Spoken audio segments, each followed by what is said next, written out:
Pathian ro puinang ka thiam ang angin lai holin kan sange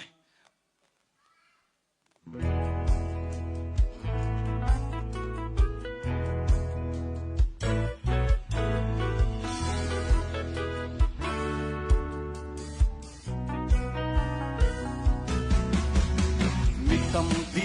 áo thong khắp đất hè dấu man mi dây tan singa mi ding pi ka ruat mi nale mi sual lo lang du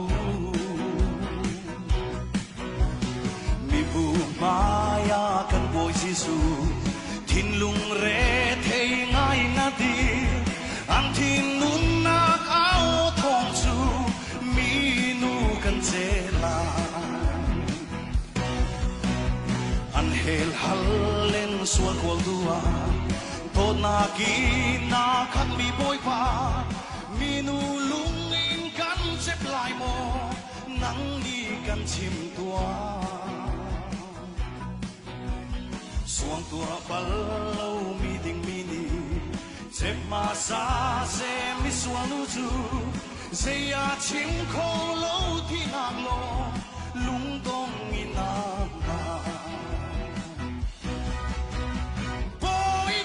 Tree nang te lo chu se tan ku chunga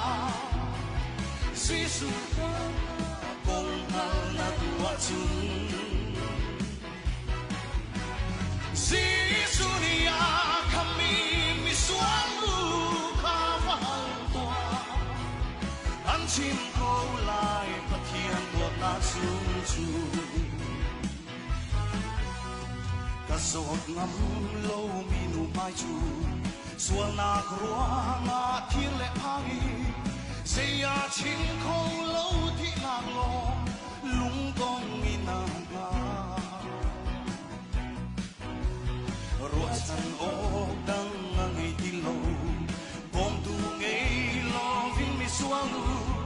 se ya chin ko lo thi na lo lung dong ina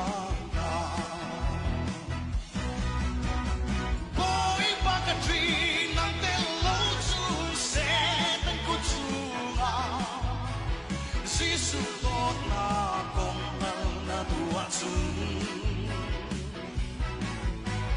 si su nia kami mi sualu ka mahal tua an chim ko lai pathian to na chung chung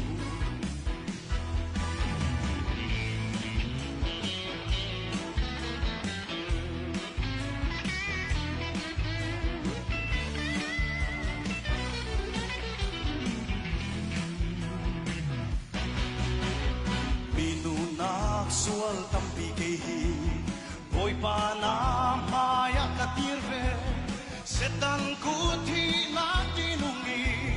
mi sual pi kehi boy pa na ka to sing khan cha ka thi ding cha nang na thi chan kan cham kho lai lo kan lung su boy pa na to na ka tree nang te lo chu se tan ku chunga si su dot na kong hal na wa chung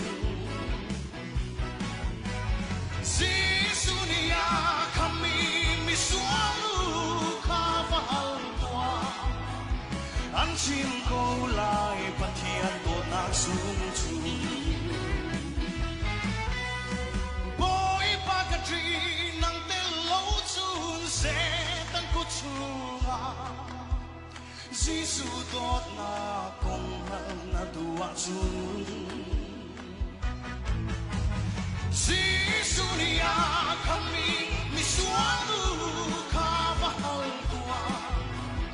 an chim ko lai pathian to na sung chu an chim ko lai pathian to na sung chu Hallelujah. Boy pani tu chona kin pekona se.